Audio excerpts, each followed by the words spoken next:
네, 오늘 그 수업은 이제 커런트 디퓨전 현상에 대한 얘기 말미에 잠깐 나오는 한 두 슬라이드 정도 언급하고 그다음 제너레이션 리컨비네이션에 대한 얘기로 넘어가 보도록 하겠습니다. 먼저 여기 PPT 자료의 제목을 보면 이 전자의 농도고 이게 홀의 농도인데요. 이 위치에 따라서 어떻게 바뀌느냐, 뭐 그거죠. 결국은 유니폼하지 않게 전자나 홀의 농도 또는 캐리어의 밀도가 바뀌었을 때 전압 차이는 어떻게 연관이 될까에 대한 얘기입니다. 이걸 밑에 첫 번째 꼭지에 있는 걸 읽어보면 캐리어 덴시티니까 뭐 일렉트론 컨센트레이션, 홀 컨센트레이션 이 얘기입니다.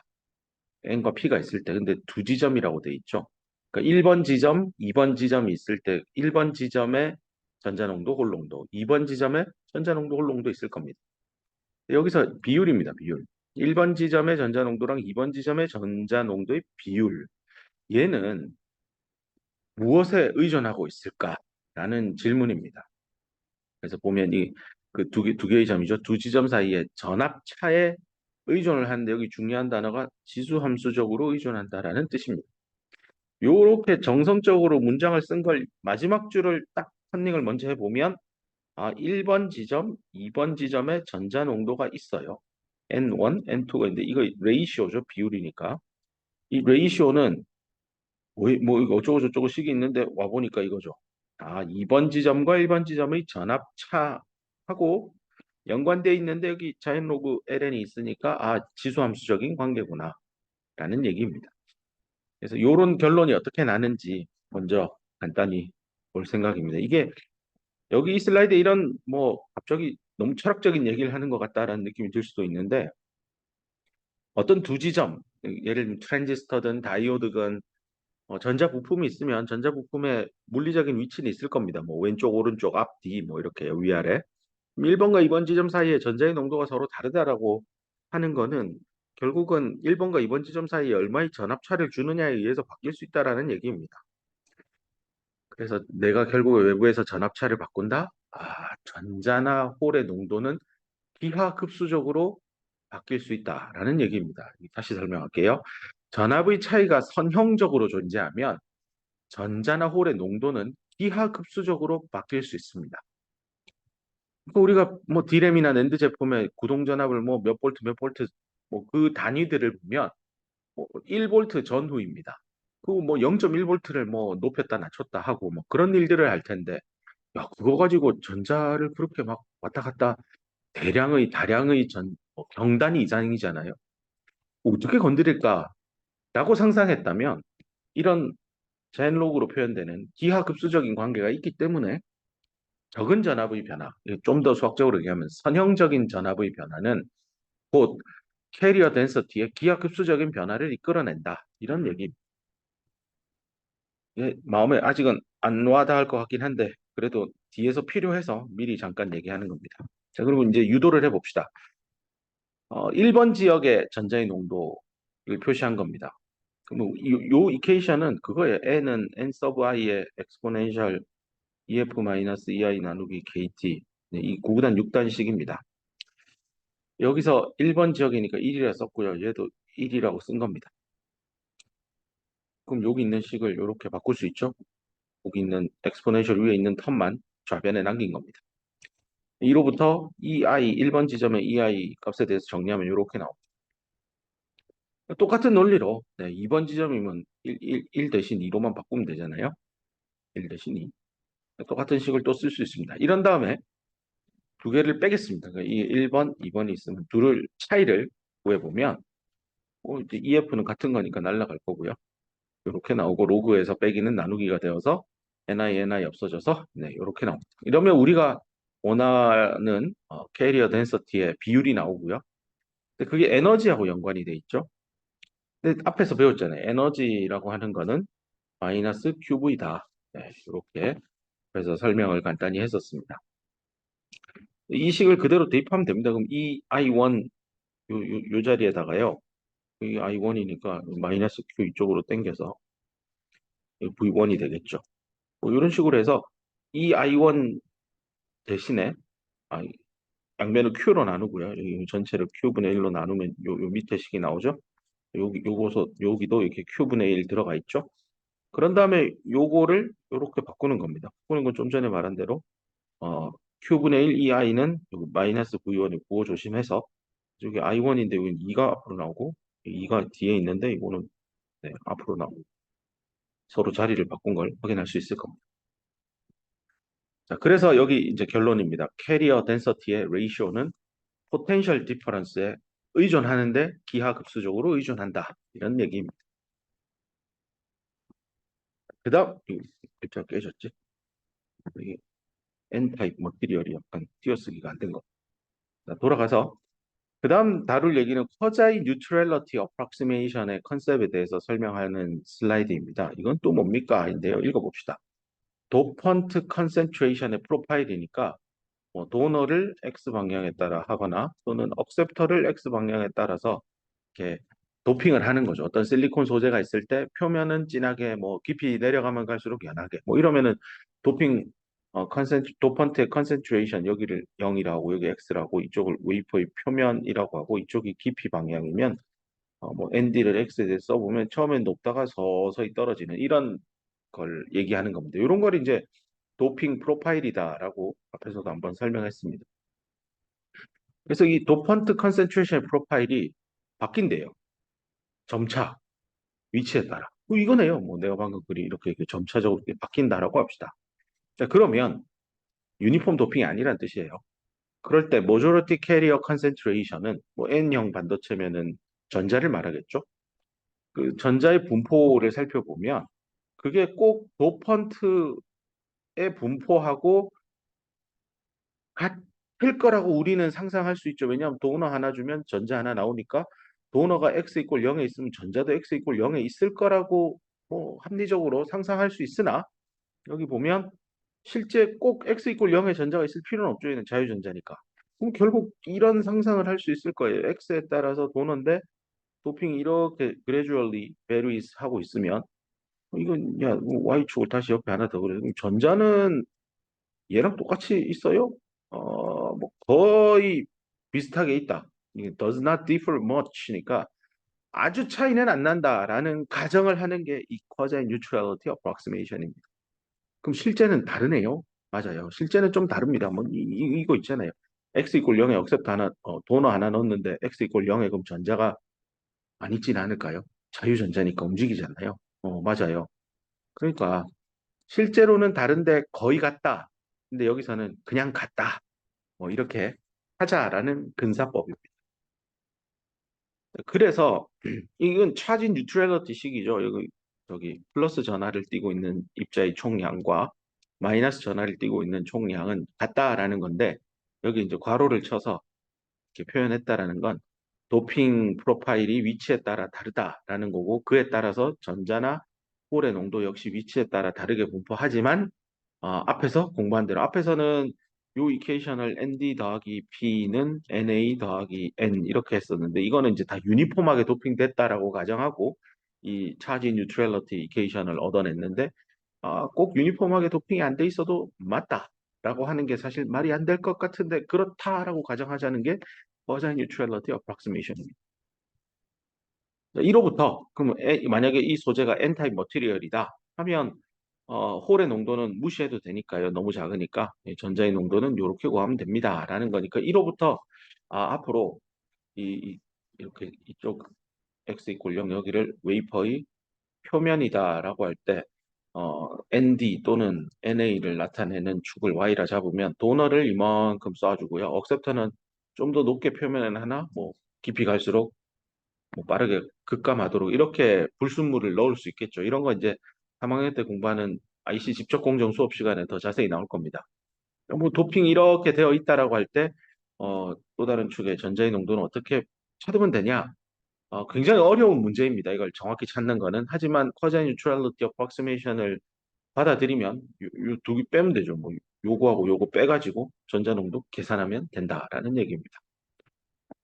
P타입은 똑같습니다. 뭐 전자 농도는 상대적으로 작으니까 홀 농도만 쓰고 NA 빼기 ND 합시다. 뭐 이런 얘기고요. 그 다음에 요 이케이션은 이게 좀 글자가 엎어져가지고 좀 네네. 어? 별 다른 거 없습니다. 요거는 앞에서 유도했던 식이고요. N자리에 그냥 도너 넣은 겁니다. 그렇죠? 도너.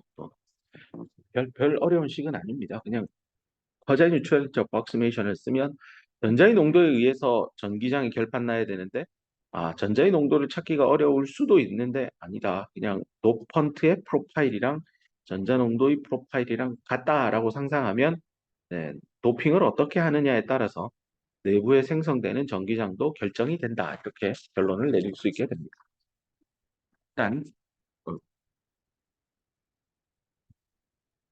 여기까지 해서 그 뒤는 서머리입니다. 한번 쭉 읽어보면 될 것 같습니다. 다음 슬라이드로 넘어갈게요. 잠깐만요. 네, 이제 다음 얘기로 넘어가겠습니다. 우리가 챕터 3에 들어오면서 캐리어 액션에 대해서 공부하고 있고요. 그 챕터 3.1을 지나오고 있습니다. 이건 드리프트였고 디퓨전이었고 드디어 리컨비네이션 제너레이션 얘기를 다룰 생각입니다. 그래서 전자나 홀이라는 캐리어가 어떻게 움직이느냐 하는 DDR입니다. DDR에 의해서 다 움직이게 될 것이고 드리프트와 디퓨전은 특히 아인슈타인 릴레이션이 있어서 네, 디퓨시비티랑 모빌리티는 KT 오버 Q다. 일정한 상수 관계를 가진다. 라는 얘기도 했습니다. 그래서 드리프트와 디퓨전은 뗄래야 뗄 수 없는 관계입니다. 3.3에서 다룰 얘기는 이제 전자나 홀들이 생성되고 나면 사실은 다이내믹한 시츄에이션을 상상해 보면 어떤 특정 전자는 생성된 다음에 제너레이션 된 다음에 영원히 자유전자로 있을 수 없는 게 일반적입니다. 왜냐하면 주변에 있는 빈 의자, 즉 홀이 보이기 시작하면 거기에 들어가서 앉고 싶은 겁니다. 그래서 어, 이 리컨비네이션 제너레이션은 굉장히 다이내믹한 상황을 감안해서 이해를 하는 게 필요한 것 같습니다. 그래서 요 얘기에 대해서 이제 자세히 해봅시다. 챕터 3.3의 중요한 내용들은 이제 이 제너레이션 리컨비네이션이 뭡니까? 그 정의부터 정확하게 한번 짚고요. 그 다음 나오는 이게 이제 앞으로 배우게 될 PN 그리고 메탈 반도체 접합. 네. 여기서 전류와 전압을 줬을 때 전류 전압 관계가 어떻게 되는지를 이해함에 있어서 대단히 중요한 컨셉입니다. Excess Carrier Concentration. 그리고 excess라는 게 캐리어 농도인데 좀 뭐 과도하게 많은 그게 뭔가? 이런 얘기를 다룰 거고요. 마지막으로 이 마이너리티 캐리어인 N형 반도체면은 홀이 되겠죠. P형 반도체면 전자가 될 거고요. 이 녀석들의 수명, 라이프 타임을 또 어떻게 만드냐. 이 라이프 타임이 있다라는 거는 제너레이션 된 다음에 리컨비네이션 되면 수명을 다한 거죠. 그래서 이런 컨셉이 나오는 겁니다. 자, 이 라이프 타임도 사실은 디퓨시비티, 디퓨전 컨스턴트, 그럼 또 모빌리티 다 연계되어 있습니다. 그 얘기도 뒤에서 해보겠습니다. 먼저 첫째, 제너레이션이 도대체 뭡니까? 제너레이션은 어떤 과정입니다. 어떤 프로세스인데 이것에 의해서요, 뭐가 일어나냐면 일렉트론스 그리고 홀들이 생성되는 겁니다. 만들어지는 겁니다. 여기 중요한 게 짝입니다. 짝. 혼자 생성되진 않습니다. 같이 생성된다. 이런 과정을 우리는 제너레이션이다라고 얘기합니다. 그럼 리컨비네이션은 뭡니까? 이거는 이제 어떤 프로세스인데 이것에 의해서 일렉트론과 안 쓸게요. 일렉트론과 홀이 어떻게 되냐면 이 책에 이런 단어를 써요. annihilated라고 표현하는데 그냥 없어진다, 죽어버린다 뭐 이런 뜻이라고 보면 됩니다. 근데 이것도 역시 짝으로 없어지는 프로세스입니다. 그래서 제너레이션과 리컨비네이션이라고 하는 프로세스 정의를 이렇게 내리고 있고 제너레이션 리컨비네이션이라는 프로세스들은 결국은 어디에 작용을 하냐면 캐리어 컨센트레이션, 전자나 홀 농도에 분명히 영향을 줍니다. 그래서 그것에 의해서 간접적으로 전류의 흐름에도 당연히 영향을 줍니다. 간접적이라는 게 중요한 겁니다. 나중에 PN 접합 다이오드를 더 깊이 있게 공부를 하게 될 텐데요. 그때 리컨비네이션과 제너레이션에 의해서도 전류가 흐르는구나. 근데 이게 직접적인 전류 흐름은 아니고 간접적인 거구나 하고 그 인사이트를 나중에 얻게 될 겁니다. 자, 그럼 구체적으로 제너레이션 프로세스 조금 전에 전자와 홀이 짝으로 발생되는 과정이다. 이렇게 좀 철학적인 얘기를 했고 뭐 두루뭉술한 얘기를 했다면 이번에는 뭐 어떻게 구체적으로 전자와 홀이 발생, 제너레이션 되는지를 살펴보자는 건데요. 크게 세 가지로 나누어서 볼 수 있습니다. 첫 번째 제너레이션이 일어나는 프로세스는 밴드 투 밴드 제너레이션이라고 합니다. 아마 논문에서도 이제 앞으로 밴드 투 밴드 제너레이션 뭐 이렇게도 씁니다. 제너레이션. 이게 BTB죠, BTB. 밴드 투 밴드. 네. T자 대신에 이렇게 숫자 2를 쓰기도 합니다. 그래서 밴드 투 밴드 제너레이션이니까 이거는 이미 우리가 앞에서 어, 이 수업을 시작할 때 배웠던 컨셉입니다. 공유결합에 참여하고 있던 전자 하나가 공유결합을 외부의 열 에너지를 받아서 깨고 나와서 컨덕션 밴드에 비어있는 에너지 스테이트에 올라가고 그 뒤에 홀을 남긴다. 그러기 위해서 필요한 최소의 에너지는 112 정도의 에너지는 외부에서 들어와야 한다. 그게 열이 될 수도 있고 빛이 될 수도 있을 겁니다. 실제로 빛을 이용해서 단파장 발생기라고 하죠. 모노크로미터를 이용해서 어떤 소재에 실리콘이든 절메니움이건 뭐건 어떤 특정 파장대에서 전류가 흐르기 시작하는 걸 보고 밴드갭을 실험으로 어, 추정해낼 수 있다. 이런 얘기도 앞에서 했었습니다. 그럴 때 쓰였던 물리적인 이론은 밴드 투 밴드 제너레이션이라는 얘기입니다. 근데 사실은 이거 앞으로 공부하게 될 D램이나 낸드나 뭐 CPU나 GPU나 뭐 핸드폰에 들어가는 AP나 이런 첨단 반도체 칩 안에 실리콘으로 만드는데요. 이 밴드 투 밴드 제너레이션 생각보다 많이 안 일어나요. 무엇이 도대체 도미넌트하냐? 바로 두 번째 나오는 이 녀석입니다. 이게 도미넌트합니다. 특히 실리콘, 절메니움과 같은 현재 반도체 산업계에서 가장 많이 쓰고 있는 반도체 재료 안에서 가장 빈번하고 우세하게 일어나는 제너레이션 요겁니다. 리컴비네이션 제너레이션 센터를 활용해서 전자홀이 짝으로 생기는 현상입니다. 그러면 잠깐만요. RG 센터 그건 뭔데요? 우리 여행을 가보면 인포메이션 센터가 있죠. 뭐 어디 안내소 같은 거죠. 관광 안내소 같은 거, 비지팅 센터 뭐 이런 거요. 그런데 보면 다 센터로 끝납니다. 이 센터의 의미는 지리적으로 한가운데 있어서 센터일 수도 있지만 어떤 현상을 만들어내는 데 있어서 중심 역할을 하기 때문에 센터다라는 얘기를 합니다. 그러면 지금 제너레이션 얘기하는데 그런 중심 역할을 하는 센터가 뭔데요? 그게 바로 얘입니다. 이 정체. 바로 이런 이 밴드갭 내부에 원래는 에너지 스테이트는 없습니다. 우리 이미 그렇게 공부했죠. 왜냐하면은 실리콘과 실리콘이 이렇게 공유 결합을 하고 다이아몬드 스트럭처로 만들어지게 되면 어떤 방향을 가건 밴드 갭은 일정할 거고 이 사이에 에너지 스테이트는 존재하지 않고 오히려 밴드 안에 이렇게 된 에너지 스테이트들이 있다라고 공부했습니다. 문제는 이거는 너무 아이디어라는 겁니다. 실제 실리콘 웨이퍼를 까보면 원자 하나 없을 때도 있어요. 이렇게. 이렇게 불완전한 결합을 해서 이런 거 이제 보이드라고 하는데요. 뭐 이런 게 생기면 이 주변에 전자가 만들어내는 파장 간의 중첩 현상에 의해서 새로운 에너지 스테이트가 나올 때 나오잖아요. 더 큰 파도나 더 작은 파도나. 그럴 때 이런 데 에너지 스테이트가 막 생겨요. 근데 이게 X 방향을 따라서 쭉 스테이트가 생기지는 않아요. 듬성듬성 여기저기 흩뿌려져 있어요. 그래서 이런 실리콘 결정 구조가 가지는 결함, 디펙이라고 하죠. 이런 거 어려운 말로. 결함 때문에 밴드갭 내부에도 에너지 스테이트는 존재합니다. 근데 존재하는데요. 요렇게 밴드 엣지라고 하죠. 이런 곳을. 밴드 엣지 주변에도 스테이트가 이렇게 생길 수 있지만 밴드 한가운데 보통은 이제 이걸 미드갭이라고 표현을 하는데요. 미드갭 언저리에도 이렇게 스테이트가 생길 수 있습니다. 잠깐 딴 얘기를 하러 갑시다. 이렇게 개울가가 물이 졸졸졸졸 흘러요. 여기 사람이 있어요. 이쪽으로 가고 싶어요. 갈 수 있는 방법은 요 강의 폭을 W로 가면 W만큼 폴짝 뛰어넘으면 한 방에 넘어갈 수 있습니다. 그게 밴드 투 밴드 제너레이션입니다.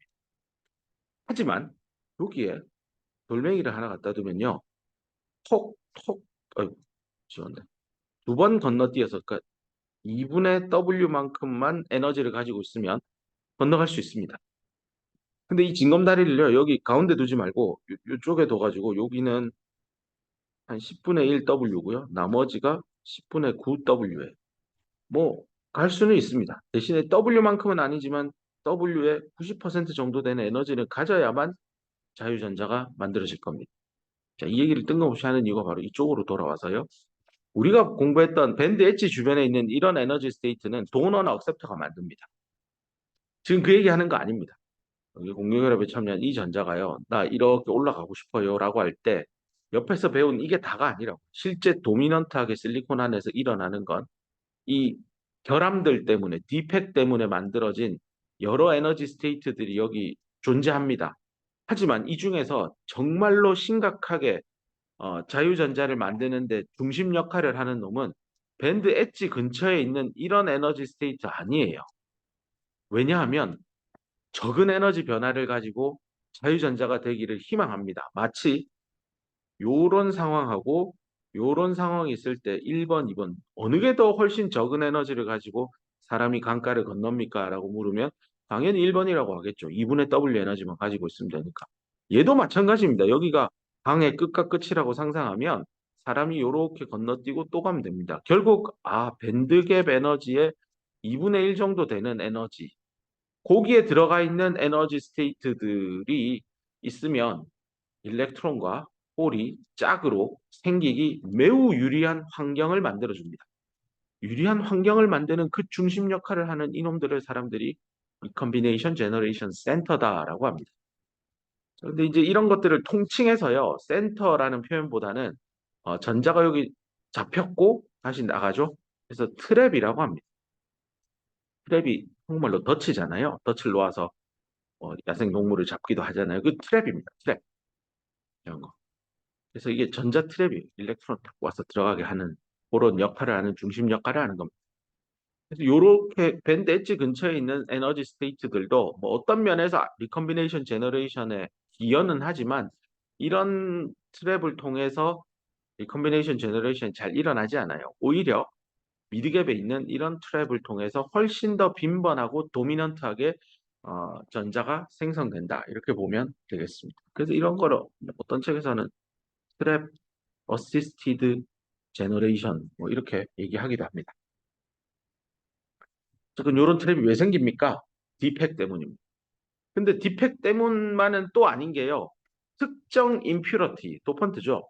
우리가 공부한 도너 억셉터는요. 밴드 엣지 근처에 이렇게 트랩을 만드는 그런 소재를 뭐 보론이니 이건 빛 억셉터고 아세나이드, 보스포러스 이런 거는 다 반도체 공정에서 많이 쓰는 소재인데 다 밴드 엣지 쪽에 에너지 스테이트를 가지는 물질들이에요. 근데 어떤 물질들은 대표적으로 이제 귀금속유들이 해당이 되는데 그런 것들은 이런 데 미드갭에다가 에너지 스테이트를 만들어요.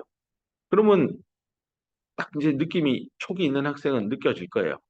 도너나 억셉터는 이렇게 밴드 엣지에 있어서 전자의 농도를 내가 원하는 수준만큼 바꾸는데 역할을 하지만 이 미드갭에 있는 이놈은요.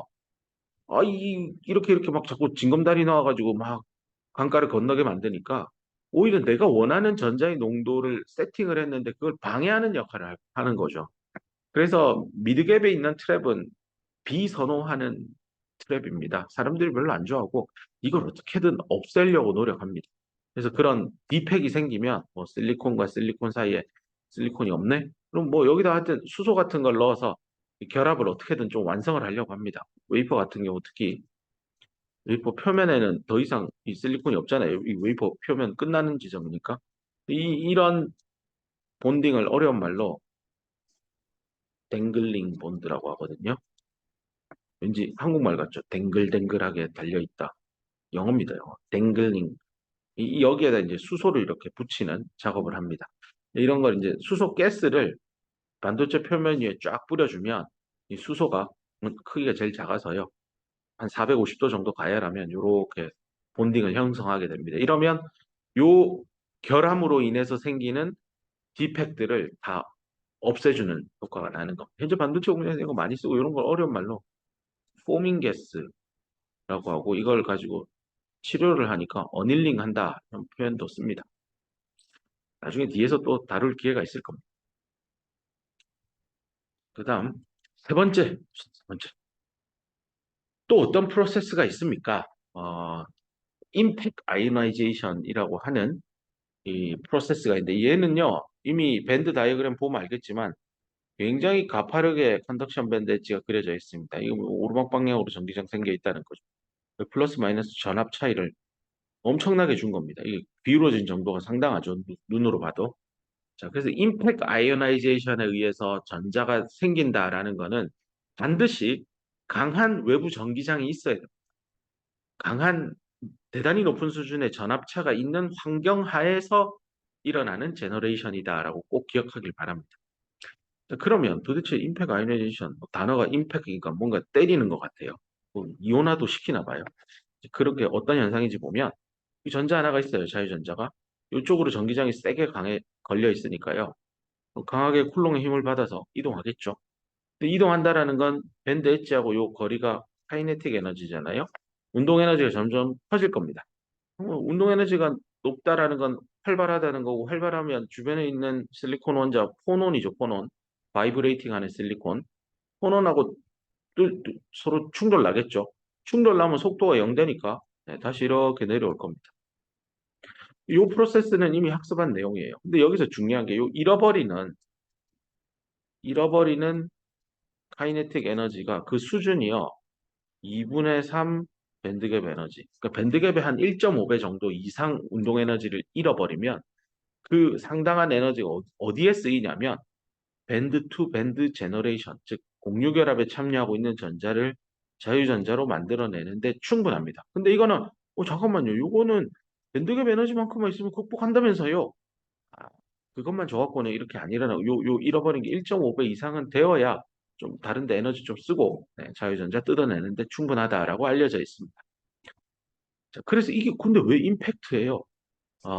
낙서한 거 잠깐만 지우고 이렇게 와서 여기서 빵 임팩트 스캐터링이 일어나죠. 그 덕분에 내려가잖아요. 근데 이온화는 뭔데요? 여기 있는 전자를 끌어당겨 와서 전자 하나를 더 끌어오는 거죠. 여기 책에 그림이 하나가 빠진 것 같은데 내 생각은 요 1번 전자는 그대로 살아 있고요. 자유전자로. 요 2번 전자가 새롭게 태어나는 거. 이러면 또 얘기가 굉장히 흥미로워집니다. 보세요. 한 개가 충돌해서 두 개가 됐어요. 두 개가 가만히 있겠어요? 이쪽으로 전기장이 있는데 가자 하고 얘도 갑니다. 그럼 또 충돌 나잖아요? 원래 있는 거 있는데 밑에서 또 끌어옵니다. 이게 새끼 치는 거죠. 이게 네 개 돼요. 그게 가만히 있겠어요? 또 가죠. 그럼 또 끌어오겠죠? 그럼 이게 개수가 한 개, 두 개, 네 개, 여덟 개, 16개, 이렇게 해서 갑니다. 분명히 전자 하나만 들어왔을 뿐인데, 저 끄트머리에서는 전자가 수천 개가 있을 수 있는 거죠. 이게 임팩트 하나에 의해서 전자를 이온화시켜서 땡겨와서 개수를 늘려서 전자의 총량을 늘리는 겁니다. 고등학교 수학책에 나오잖아요. 이게 등비급수의 합이야, 이제 이러면은. 내가 발생 전자 하나를 넣어서 어떻게 되느냐. 이런 얘기인데요. 실제 나중에 PN 접합 다이오드나 공부할 때 이런 임팩트 아이오나이제이션 현상에 의해서 전류가 갑자기 확 늘어나는 현상들을 보게 될 겁니다. 그때 이 이론을 쓸 겁니다. 일단 이 정도만 하고 제너레이션 프로세스 중에 하나로 임팩트 아이오나이제이션도 있구나 까지 하면 되겠습니다. 30분 정도 했으니까요. 잠깐 브레이크를 하겠습니다. 한 5분 정도 쉬고 2시 10분 되면 시작하겠습니다. 네, 잠깐 브레이크 합시다.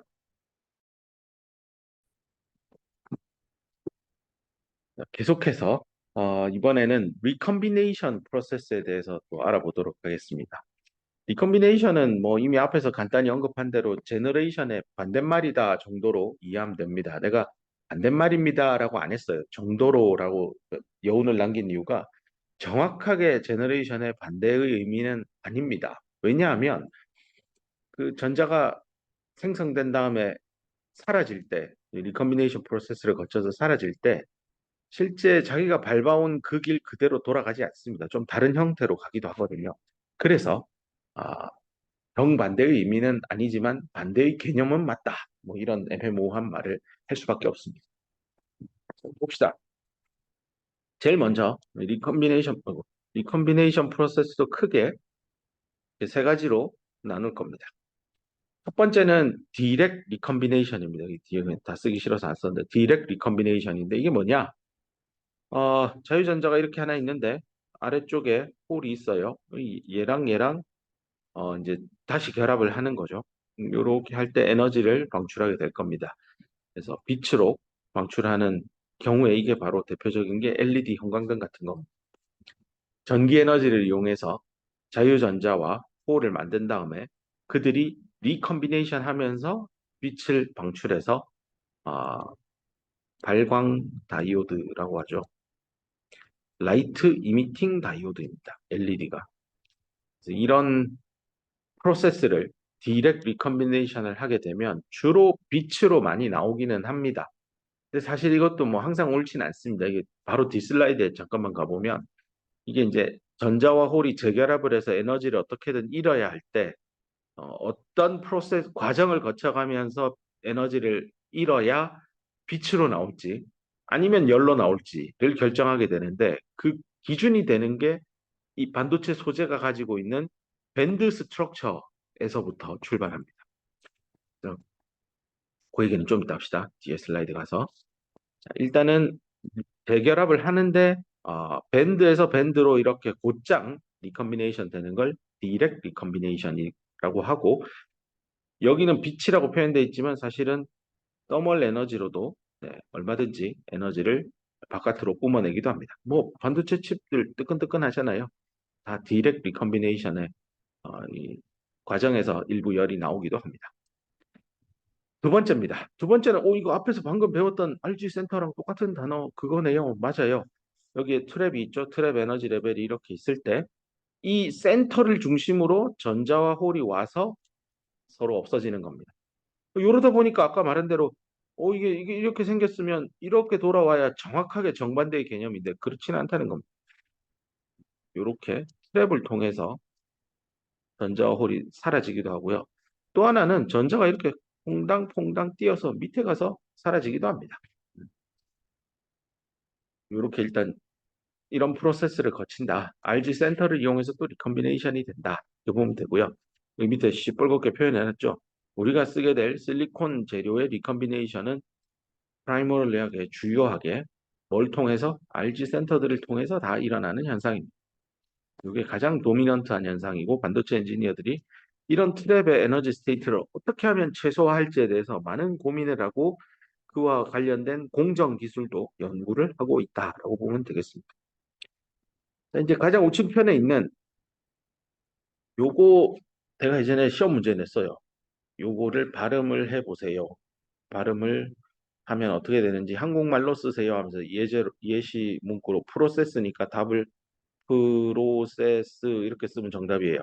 얘도 한국말로 써보세요 했더니 오거 이렇게 쓰더라고. 그럼 땡. 책을 안 봤다는 겁니다. 지정한 BL의 선생님 책을 읽으면 명확하게 나옵니다. 이거 오가 아니다. 오, 제, 이라고 읽으라라고 나옵니다. 그래서 요번에 시험에도 책을 잘 본 학생은 한 문제 보너스 맞췄을 겁니다. 그 엠포테릭 도판트라고요. 어쨌건 요 OJ입니다. 발음 어디 가서 또 오고 이러고 있지 마세요. 못 배운 티 내지 말고 OJ 리컨비네이션 프로세스. 요게 또 뭐냐? 사람 이름입니다. 전자가 이렇게 하나 있는데 뭐 자유전자가 하나만 있겠습니까? 여러 개가 있는데 둘이 이렇게 충돌이 나서 한쪽은 충돌로 인해서 에너지를 더 얻어서 위로 가고 한 놈은 요 놈한테 에너지를 전달하고 자기는 밑에 있는 홀이랑 만나서 사라집니다. 그러면 이렇게 에너지가 쫙 올라간 이 전자는 다음에 어떤 과정을 거치느냐? 충돌을 여러 번 하면서 모든 에너지를 다시 잃고 원래의 에너지 상태로 돌아옵니다. 그래서 이런 거는 주로 더멀 에너지로 많이 에너지 손실이 일어나기 때문에 요 열 발생하고 연관된 리컨비네이션 프로세스다라고 보면 되겠습니다. 그래서 이런 현상은 저기 OJ는요 주로 그 헤빌리 독드된 실리콘 안에서 주로 도미넌트하게 일어납니다. 진하게 도핑 안 되면 사실 OJ 리컨비네이션은 사실 관측하기가 쉽지는 않습니다. 여기까지 얘기했고, 그래서 오늘 지금 제너레이션 리컴비네이션의 그 세부 세 가지 프로세스에 대해서 설명을 했고요.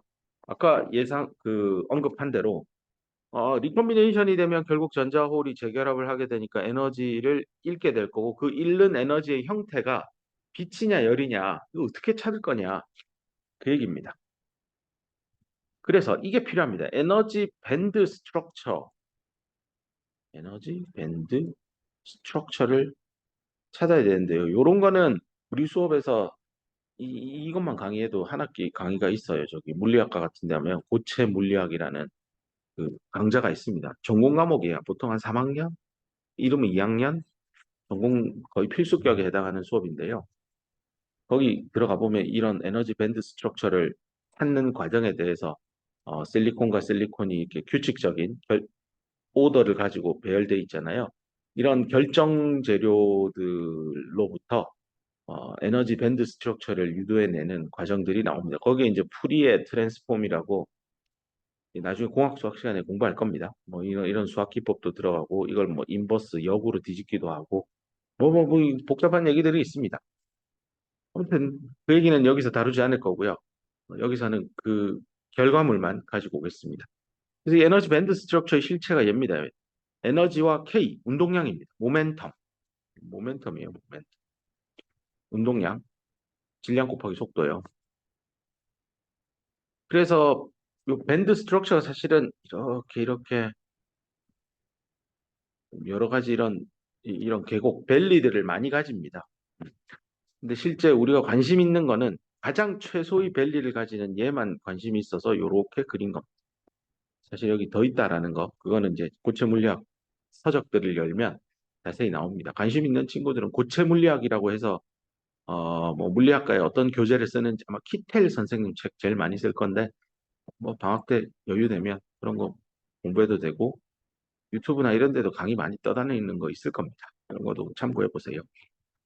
그 다음에 요건 이제 홀 쪽입니다. 얘도 이렇게 벨리 중에 제일 위로 볼록한 놈만 캡처해서 그린 겁니다.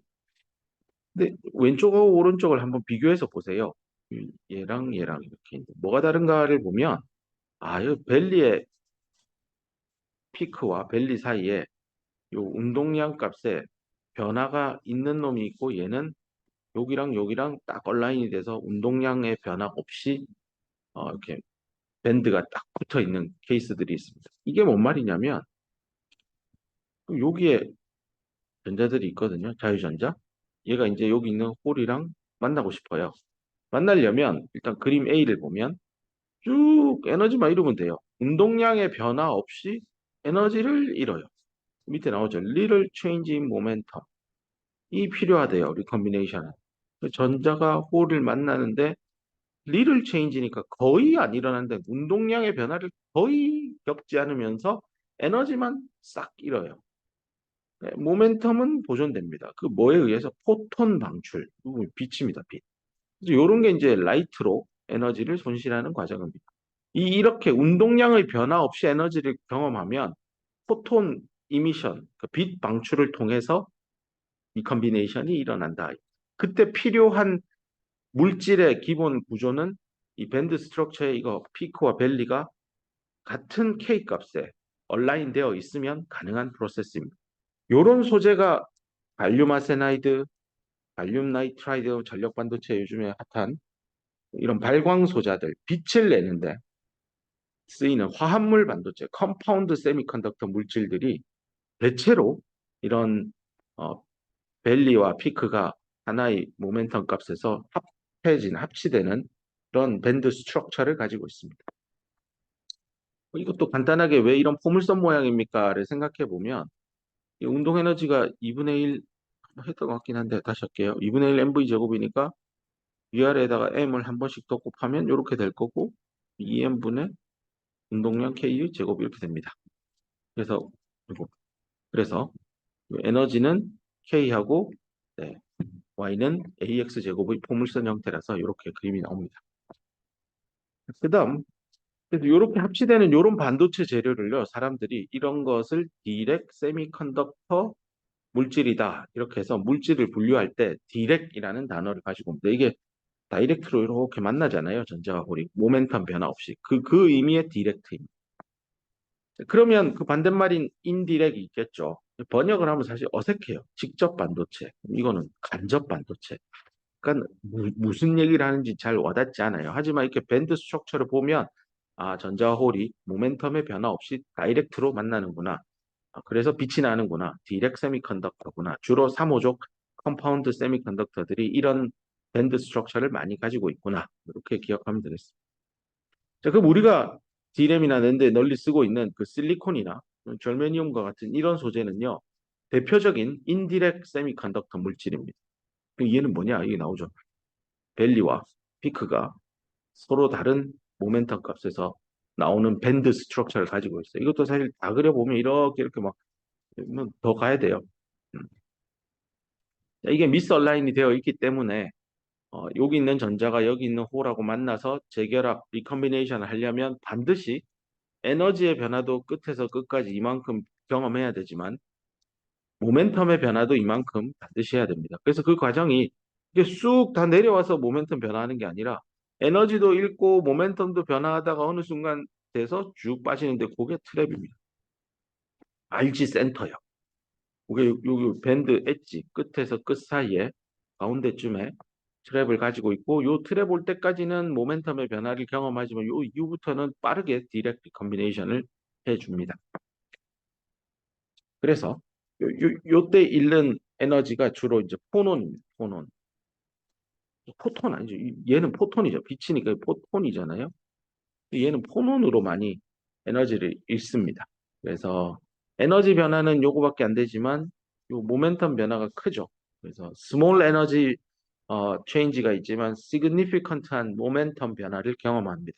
주로 포논이 그런 특성이 있습니다. 밑에 읽어보면 모멘텀의 큰 변화를 리컨비네이션 하는데 필요로 하고요.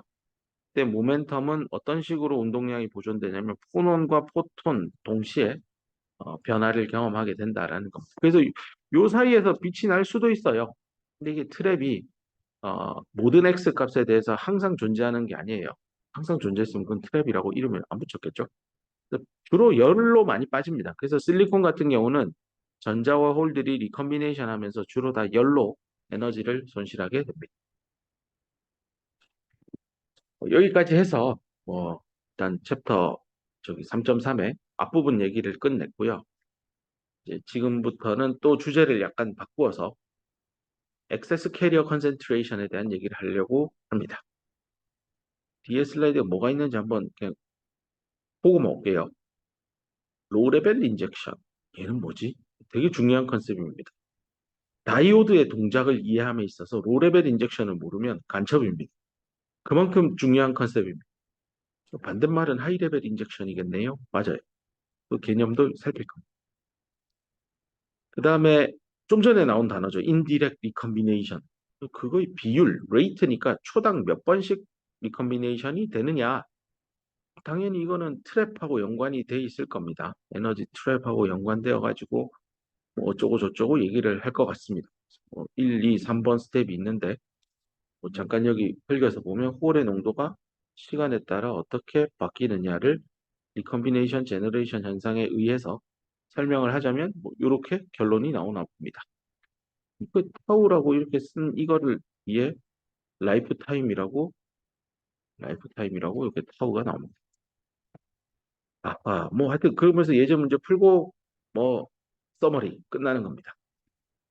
뒤에 있는 얘기들을 잠깐만 살펴보고 왔는데 하나하나 살펴보도록 합시다. 20분 남았네요. 할 수 있을 것 같습니다. 액세스 캐리어 컨센트레이션에 대한 컨셉부터 잡겠습니다. 액세스 캐리어가 뭡니까? 라고 하면 이걸 한국말로 번역하면 아마 과잉 뭐 캐리어 농도 뭐 이렇게 과잉이라는 단어가 들어오는데요. 과잉하다라는 거는 뭔가 넘쳐나는 거죠. 그 말인즉슨 여기 나오죠. 평형 상태일 때 전자나 홀의 농도 대비 지금 이 순간의 전자나 홀의 농도가 얼마나 높아졌느냐 그 차이 빼기니까 그 차이 수학기호로 델타를 써서 이 델타 N, 델타 P를 excess carrier concentration이라고 합니다. 그래서 델타 N이면 excess electron concentration이겠죠. 델타 P면은 excess hole concentration이고 이거 이 컨셉을 잡는다는 건 평형 상태의 전자홀 농도 대비 안 평형일 때 평형이 아니라고요? 외부에서 전압을 가한다는 뜻입니다. 지금 챕터 3이 그거잖아요. 외부에서 전기장 가하고 농도 찾주고 온도 찾주고 그런 거죠. 그래서 평형이 아닐 때 전자값, 전자농도랑 평형일 때 전자농도의 차이를 우리는 엑세스 캐리어 농도다라고 하고 델타 N, 델타 P로 표현할 겁니다. 물질 내 차지 뉴트럴리티 조건은 여전히 유효하기 때문에요. 뭐 발생된 전자가 많아지면 그에 따라 홀도 많아져서 이 둘은 이런 관계에 있다. 당연한 얘기를 밑에 쓴 겁니다. 이제 진짜 얘기를 할 겁니다. 이 진짜 중요합니다. 이 정신 번쩍 차리고 잘 들으세요. 이게 되게 중요한 컨셉입니다. 이거 보면 종종 예, 디스터번스니까 이게 방해받는 거죠. 뭐 흐트러지는 거죠. 평형 상태로부터 뭔가가 깨진 거예요. 바뀐 거예요. 방해받은 거예요. 그게 근데 꽤 작대요. 약간 평형에서 깨지긴 했는데 아주 높은 수준으로 깨진 건 아니에요. 약간 미미하게 변화가 생겼어요. 그 결과 뭔 일이 생기냐면 모조리티 캐리어 농도 N형 반도체면은 전자의 농도고 P형 반도체면 홀의 농도일 겁니다. 근데 그 N형 반도체가 뭔가 외부에 가만히 실험실 테이블 위에 가만히 있는 게 아니라 외부에서 뭐 누르거나 전압을 가하거나 뭐 일을 했는데 근데 그 외부의 에너지로 인해서 뭔가 변화가 생겼을 거예요. 근데 변화가 스몰이에요. 그 스몰한 변화 때문에 뭔 일이 생기냐면 다수 캐리어의 농도는 not affected니까 크게 유의미하게 영향을 받지 않는다라는 겁니다. 다시 얘기하면 N형 반도체가 있는데 외부에서 뭔가 전압을 가했어요. 전자 농도는 안 바뀌어요. 평형일 때 전자 농도나 안 평형일 때 전자 농도나 변화가 없다는 겁니다. 이 얘기 방금 했잖아. 델타 N은 N 빼기 N 낫이라고 했죠. 평형일 때, 안 평형일 때. 차이가 없대요. 그럼 빼면 0이겠지. 뭐 이런 뜻입니다. 그러니까 전자의 농도가 평형이 깨졌을 때나 평형일 때나 그 값이 거의 변화가 없습니다. 요러면 사람들이 아, 모조리티 캐리어 농도에는 유의미하게 영향을 안 받았으니까 외부에서 들어온 자극은 평형이 깨진 거는 로우 레벨 수준이다. 아주 낮은 수준이다라고 생각하는 거. 그 인젝션 얘기는 좀 이따 할게요. 로우 레벨의 컨셉이 저런 겁니다. 낮은 레벨? 뭐지? 성적이 낮아서 로우 레벨이라고 하나? 문제집이 쉬워서 로우 레벨인가? 이 반도체에서는 다수 캐리어의 농도가 영향을 받지 않는 수준의 외부의 자극은 로우 레벨이다라고 보는 겁니다. 그래서 N형 반도체 소재의 경우에 평형 상태일 때 전자농도나 평형이 깨졌을 때의 전자농도나 큰 차이 없다. 이런 얘기고 그 차이의 수준, 비슷한 거니까 같지는 않죠. 같다는 얘기는 아닙니다. 그래서 둘을 뺀 거를 델타 N이라고 할 때 이 델타 N의 크기가 원래의 평형 농도 대비는 월등히 작은 수준의 아주 작은 변화를 경험했다는 거. 뭐 같은 얘기로 P타입 반도체면은 홀의 농도가 평형일 때랑 별반 차이 없다. 하지만 P에서 P 낫을 뺀 델타 P는 분명히 0은 아닐 거고 하지만 그렇다고 그 값이 P 낫을 능가하는 수준은 아니다. 그런 얘기가 여기 두 줄에 쓰여져 있습니다. 자, 이제 이 두 번째 꼭지가 정말 중요한 컨셉입니다. 다이오드에서 왜 전류가 한 방향으로 흐를까요? 다이오드는 왜 정류 기능을 가진 전자부품이 될 수 있을까요? 뭐 등등 모든 또 한 방향으로 전류를 흘릴 때 왜 전압을 리니어하게 변화시키면 다이오드에 흐르는 전류는 지수함수적으로 늘어날까요? 지금 하는 얘기 이해 못해도 상관없습니다. 뒤에서 다시 다 강의할 겁니다. 근데 그런 이면에 있는 물리 현상이 바로 이 로레벨의 컨셉하고 연관돼 있고요. 로레벨이니까 다수 캐리어가 영향을 안 받으면 그거 이제 자연스럽게 소수 캐리어는 어떤데요? 마이너리티 캐리어 농도는 영향을 많이 받나요? 여기 나오죠. 마이너리티 캐리어 컨센트레이션은 유의미하게 affected입니다. can be affected니까 영향을 무지막지하게 받습니다. 이걸 예제 문제를 풀면 조금 더 와닿는데 예제가 저 뒤에 예제할 때 조금 더 숫자로 얘기하겠습니다. 일단은 컨셉만 잡읍시다. 로레벨의 의미, N형 반도체로 좁혀서 설명하면 외부 전기 자극에 의해서 전자나 홀의 농도의 변화가 있습니다. 평형 상태 대비. 다만 모조리티 캐리어 농도는 크게 영향 안 받습니다. 하지만 마이너리티 캐리어 농도는 매우 매우 매우 크게 영향받습니다. 요 정도 수준의 외부에서 들어오는 자극을 로레벨 수준이다라고 얘기합니다. 자, 그다음 이제 여기 강의 노트에는 없는데 인젝션에 대한 컨셉을 좀 이해를 시키기 위해서 P형 반도체와 N형 반도체를 이렇게 물리적으로 붙인 PN 접합을 가지고 옵시다. 이럴 때 이 양단에다가 이렇게 전압차를 줄 겁니다. 그러면 여기가 플러스 전압이 되어서 여기 있던 홀들이 이쪽으로 막 밀려갑니다. 뭐이 정도는 그냥 직관적으로도 이해될 겁니다. 그럼 이 홀들이 이쪽으로 오잖아요. 이렇게 홀이 주입이 됐어요. 이때 N형 반도체는 평형 상태가 깨졌죠. 왜냐하면 전압을 가했으니까. 근데 그로 인해서 홀이 막 들어와요. 이럴 때 이 N형 반도체 입장에서 원래 자기의 다수 캐리어인 전자의 농도가 있겠죠. 전자의 농도 N인데 이게 N타입이라 합시다. 그럼 얘가 가지고 있는 원래 홀 농도도 있겠죠. N형 반도체 안에. 이렇게 씁시다. 그래서 평형이니까 뒤에다 이렇게 낫을 표시할게요. 뭐 이게 어떻게 결정되는지는 이미 공부했습니다. 이게 N형 반도체니까 도너 양에 의해 결정되고 얘는 저기 ND분의 NI 제곱으로 계산하면 됩니다. 이건 평형일 때 값 계산하는 건 여러분 잘 합니다. 문제는 이제 배터리를 끼워줘. 한 2볼트를 가했습니다. 전류가 막 흐를 겁니다. 전류의 주인공인 이 홀들이 막 옮겨갑니다. 이때 이 N형 반도체의 소수 캐리어인 이 P-N0 이 값은요. 이 옆에 있는 이 P가요. 홀을 막 던져줘가지고요. 여기에 플러스 플러스로 막 자꾸 홀이 늘어요. N형 반도체 입장에서 볼 때 소수 캐리어의 농도가 무지막지하게 변해요. 왜요? 옆에 있는 P타입이 홀을 쏴줬거든요. 주입하고 있는 거죠. 여기서 이게 인젝션이라는 단어가 나옵니다. 그러니까 저 로레벨이라는 컨셉하고 인젝션이라는 컨셉은 뭐 붙어서 한꺼번에 이해할 수도 있죠. 이게 PN 다이오드를 만들어 보면 이제 꼭 두 개의 물질을 붙이지 않으면 사실 이 단어가 왜 나올까 하고 의문을 가진 학생들이 많았었거든요. 그래서 이번에는 이렇게 뒤에서 학습하게 될 PN 다이오드를 미리 좀 끌고 와서 인젝션의 의미를 좀 더 체감할 수 있게 가지고 온 겁니다. 대충 이해될 겁니다. N형 반도체에다가 평형이 깨지죠. 전압을 가해서. 그럴 때 N형 반도체의 원래 전자의 농도는 옆에 P형 반도체에서 홀이 넘어온들 전자의 농도는 크게 변하지 않으나 N형 반도체 원래 조금만 가지고 있던 그 홀 농도는 옆에 넘어온 홀 때문에 P에서 주입이 된 홀 때문에 얘 농도는 어마어마하게 변합니다. 그 정도 수준이면 로레벨이에요. 그럼 여기서 이제 자연스럽게 하이레벨 인젝션도 있나요? 있습니다. 여기 있던 홀이 너무 많이 넘어오면요. N형 반도체에 있던 전자들이 막 달라붙으려고 합니다.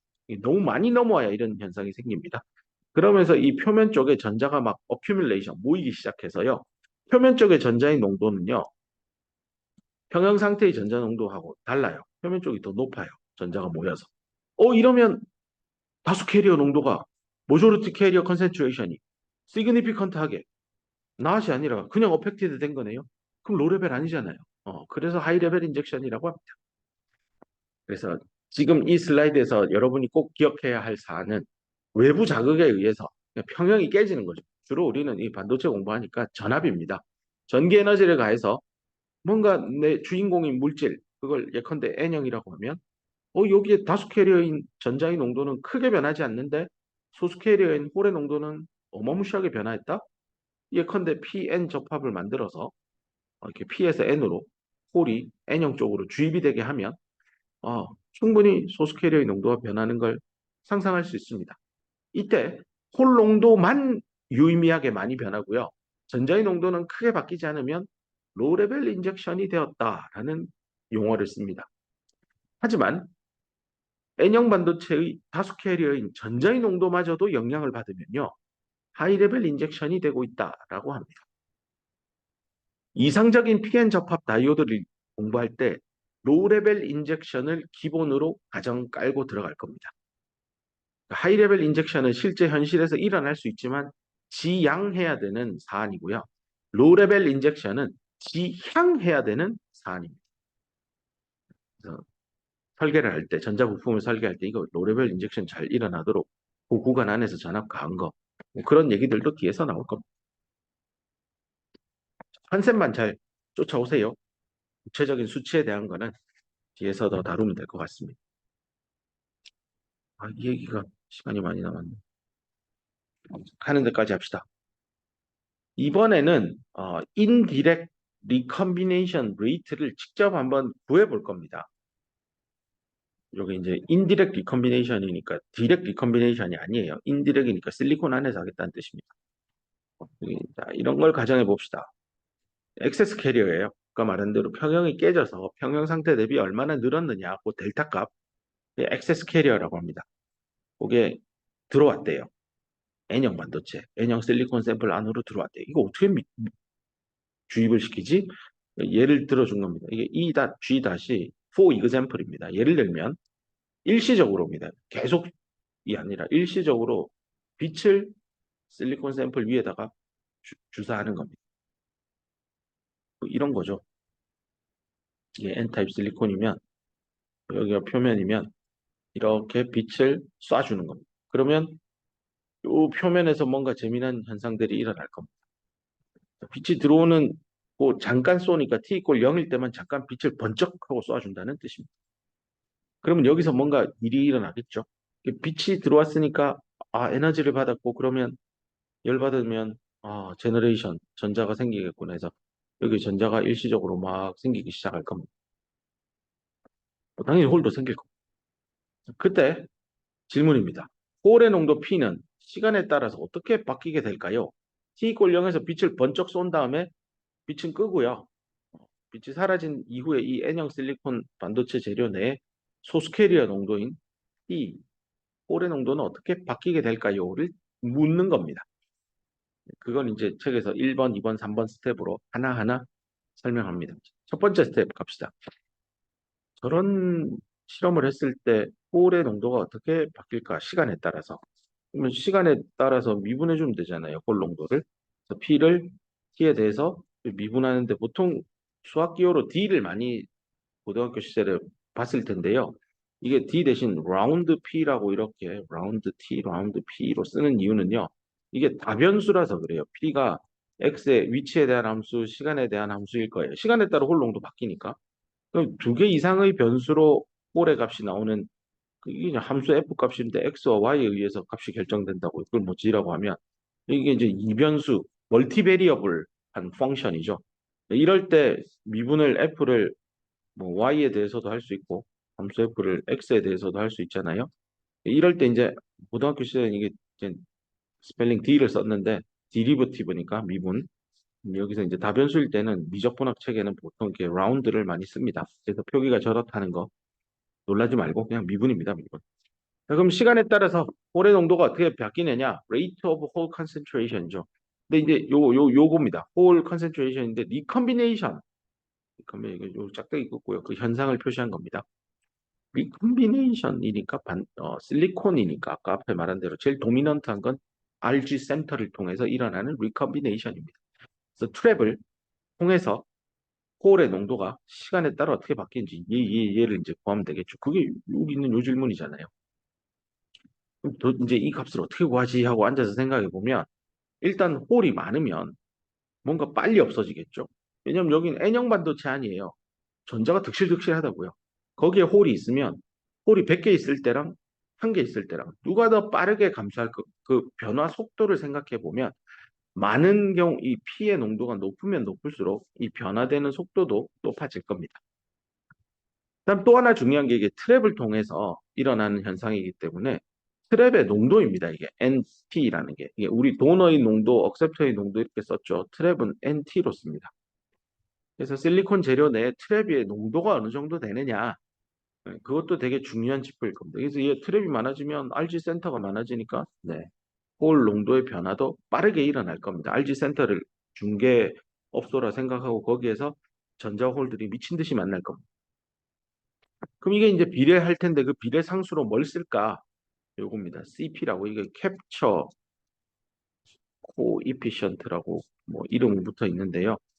이름의 의미는 여기서 이것까지 다 설명하려면 기니까 일단 그냥 비례 상수다 정도만 합시다. 그럼 여기 마이너스가 있어요. 요 마이너스 있는 이유는 이 지금 홀이 감소할 거 아니에요. 빛을 줘서 일렉트론 홀 페어를 막 생성시킨 다음에 빛은 끄고 이제 시간을 두고 홀이 어떻게 변해, 홀 농도가 어떻게 바뀌지를 보고 있기 때문에 뭐 이건 직관적으로 감소하기 때문에 마이너스를 쓴 겁니다. 그래서 첫 번째 단계까지 했습니다.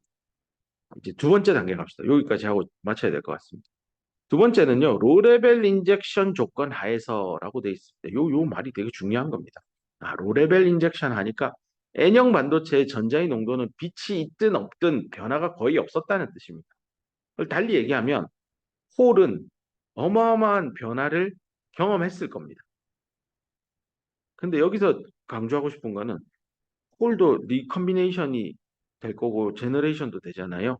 여기서는 일단 발생이 얼마나 되고 있을까 고민합니다. 이 질문은 리컴비네이션을 물었는데 항상 제너레이션하고 같이 일어나니까요. 요런 컨셉을 찾자는 거죠. 그래, 홀의 농도가 시간에 따라 바뀌는데 이번에는 아까 위에는 여기 R이었잖아요. G예요, G. 어떻게 생성되고 있을까를 생각해 보면 지금 이 위에 문제에서 주어진 물리 현상은 빛을 줘서 뭔가 캐리어들이 확 생긴 다음에 생성된 캐리어들이 사라지는 환경에 대한 질문이에요. 근데 사라지고 리커미네이션 되지만 제너레이션은 그럼 아예 안 됐느냐? 아니, 계속 되고 있죠. 저 변에서 계속 제너레이션도 어딘가에서는 일어납니다. 그 말은 그 빛이 들어왔을 때 도미넌트한 현상이 리컴비네이션이지만 제너레이션도 있었을 거고 근데 그 제너레이션은 평형 상태일 때나 평형이 아닌 빛이 순간적으로 들어왔을 때나 뭐 다르냐 제너레이션은 그대로입니다. 리컴비네이션 된 레이트만 급변을 하고 있는 상황이죠. 그래서 근사적으로 요렇다라고 하고 그 다음 나오는 얘기가 그럼 평형일 때는 리컴비네이션 되는 만큼 제너레이션 되니까 부호만 반대로 해서 이렇게 써도 되겠네요. 입니다. 그러고 나면 자연스럽게 위에 1번 스텝에서 얻었던 저 식을 활용하겠는데 여기다가 이퀄리브리움을 붙인 거니까 그럼 요건 상수고요. 요건 트랩이니까 상관없고 얘죠, 얘. 얘는 이퀄리브리움이 아닐 때는 그 순간에 홀의 농도지만 이게 평형일 때면 얘도 평형일 때 홀 농도로 바꾸면 됩니다. 그래서 여기 P not 들어갑니다. 그래서 이런 로지컬 이성적인 생각을 쭉 끌고 오면 제너레이션 현상에 의해서 홀의 농도가 시간에 따라 어떻게 변하는지는 평형 상태일 때 홀이 얼마나 있느냐가 대단히 중요한 양일 겁니다. 제너레이션이라도 보호로 불렀습니다. 조금 이제 다 했어요. 1번, 2번 스텝에서 긁어낸 거를 우리가 궁금한 거는 홀의 농도가 시간에 따라 어떻게 변하느냐인데 그 내부의 프로세스는 둘 다 존재합니다. 둘 다 고려해야 되니까 각각 독립 사건이라고 보고 둘이 레이트를 더하면 됩니다. 그럼 앞에 있는 식 그냥 그대로 긁어와서 합하면 됩니다. 합한 다음에 식을 좀 공통인 CPNT를 묶어내면 이런 예쁜 식이 나오고 여기서 오늘 배웠던 액세스 캐리어 컨셉이 다시 등장합니다.